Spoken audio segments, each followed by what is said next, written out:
आज हम बात करने वाले हैं भारतीय सेना के उस नियम के बारे में जिसे जानकर आप हैरान रह जाओगे। आपने वीडियो में देखा होगा कि सैनिक धार गोलियां चला देते हैं और दुश्मनों को धूल चका देते हैं, पर असल जिंदगी में क्या वाकई ऐसा होता है? क्या भारतीय सेना के जवान जब चाहे तब गोली चला सकते हैं और क्या उन्हें हर गोली का हिसाब देना होता है? चलिए इस वीडियो में जानते हैं। सबसे पहले जानते हैं भारतीय सेना की ताकत कितनी है। भारत दुनिया की चौथी सबसे ताकतवर सेना रखता है। ग्लोबल वॉरफेयर नाम की रिपोर्ट बताती है कि 145 देशों में भारत का चौथा स्थान है। इस लिस्ट में अमेरिका, रूस और चीन जैसे देशों के बाद भारत का नाम आता है। यानी भारत की सैन्य ताकत किसी से कम नहीं है। हमारे देश की थल सेना में करीब 22 लाख सैनिक हैं और हथियारों की बात करें तो भारत के पास 4200 से ज्यादा टैंक हैं, 1.5 लाख के करीब बख्तरबंद वाहन, सैकड़ों तोपें, सेल्फ प्रोपेल्ड आर्टिलरी और बहुत से ऐसे हथियार हैं जो भारत की ताकत को कई गुना बढ़ा देते हैं। लेकिन क्या इतने ताकतवर सैनिकों को हर समय खुली छूट होती है गोली चलाने की? बिल्कुल नहीं। सेना हो या पुलिस, हर जगह एक कड़ी व्यवस्था होती है और उसका पालन करना हर जवान की जिम्मेदारी होती है। अब आते हैं उस सवाल पर जो सबसे दिलचस्प है, क्या भारतीय सेना के जवानों को भी एक एक गोली का हिसाब देना होता है? तो जवाब है हाँ, और बहुत सख्ती से देना होता है।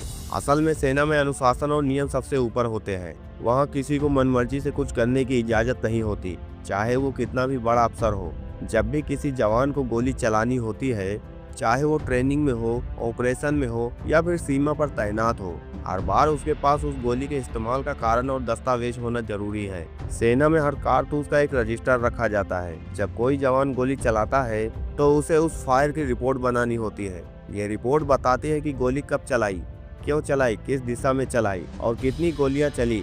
इसके बाद खाली कारतूस, जिन्हें स्पेंट कैंसिंग कहा जाता है, उसे वापस जमा करना होता है। इससे साबित होता है कि जितनी गोलियां दी गई थी उनमें से कितनी चलाई गई और कहां। अगर कोई जवान बिना वजह या बिना आदेश गोली चला दे तो उसके खिलाफ सख्त अनुशासनात्मक कार्रवाई होती है। इसे सेना में एक बहुत गंभीर गलती माना जाता है, क्योंकि इससे देश की सुरक्षा व्यवस्था और छवि दोनों पर असर पड़ता है। अब सोचिए, ऐसा नियम क्यों रखा गया है? दरअसल सेना में गोला बारूद यानी बुलेट, बम, मिसाइल, रॉकेट, ये सब सरकार की संपत्ति होती है। इनका एक एक टुकड़ा बेहद कीमती होता है, क्योंकि ये न केवल महंगे होते हैं बल्कि इनका गलत इस्तेमाल जानलेवा हो सकता है। अगर किसी जवान ने एक गोली भी गलत चला दी तो वो किसी की जान भी ले सकती है। इसीलिए सेना ये सुनिश्चित करती है कि हर जवान को जितना गोला बारूद दिया गया है उसका एक एक उपयोग रिकॉर्ड में हो। सेना के जवानों को ट्रेनिंग के दौरान ही सिखाया जाता है कि हथियार चलाना सिर्फ एक तकनीक नहीं है बल्कि एक जिम्मेदारी है। जब आप ट्रिगर दबाते हैं तो उसके बाद क्या होगा, इसका अंदाजा होना बहुत जरूरी है। सेना में सिखाया जाता है कि बिना सोचे समझे गोली चलाना युद्ध नहीं बल्कि मूर्खता है। यही वजह है कि फायरिंग रेंज में भी गोली चलाने के बाद हर जवान को इसके इस्तेमाल की रिपोर्ट बनानी होती है।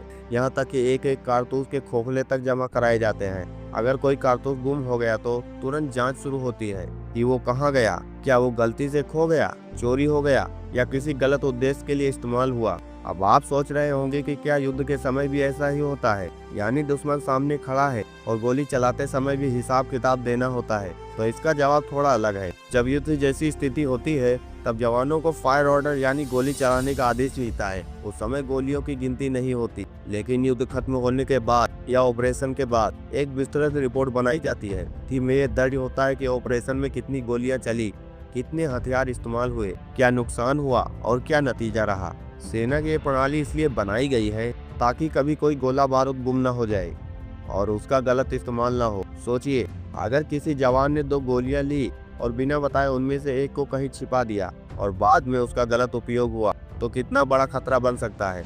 इसीलिए सेना ऐसे मामलों को बिल्कुल बर्दाश्त नहीं करती। सेना में एक और अहम बात होती है, गोला बारूद की चोरी। अगर किसी जवान पर यह साबित हो जाए कि उसने जानबूझकर कोई बुलेट या हथियार गायब किया है तो वो सेना में सबसे बड़ा अपराध माना जाता है। इसके लिए कोर्ट मार्शल तक किया जा सकता है, यानी उसका पूरा करियर खत्म हो सकता है और उसे जेल की सजा भी मिल सकती है। इसीलिए सेना में डिसिप्लिन यानी अनुशासन सबसे पहले आता है। जब तक कोई जवान खुद को पूरी तरह डिसिप्लिन में नहीं रखता उसे हथियार नहीं सौंपे जाते, और अगर कोई जवान अपनी ड्यूटी के दौरान नियमों को तोड़ता है तो उसके खिलाफ सख्त कार्रवाई होती है। अब बात करते हैं एक दिलचस्प सच्चाई की। सेना में हर हथियार का एक यूनिक नंबर होता है, चाहे वो राइफल हो, पिस्तौल हो या मशीन गन। हर एक की पहचान नंबर से की जाती है।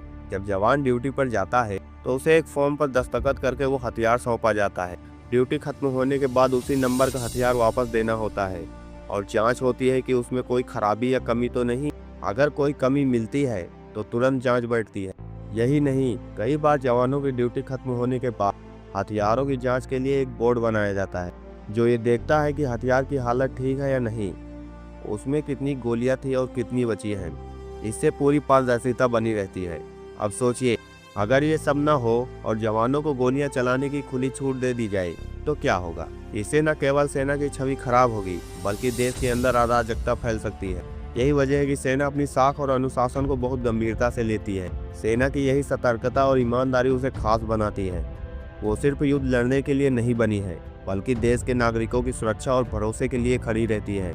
जब बाढ़ आती है, भूकंप आता है या कोई और आपदा होती है तो सेना सबसे पहले पहुंचती है और लोगों की जान बचाती है। तो जब अगली बार आप किसी सैनिक को देखो तो सिर्फ उसकी यूनिफॉर्म नहीं बल्कि उसके अंदर छुपी जिम्मेदारी, अनुशासन और बलिदान को भी महसूस करना। तो सिर्फ बंदूक लेकर खड़ा नहीं है। अगर आपको ये जानकारी पसंद आई हो तो वीडियो को लाइक जरूर करें, चैनल को सब्सक्राइब करें और कमेंट करके बताएं कि अगला वीडियो किस टॉपिक पर चाहिए।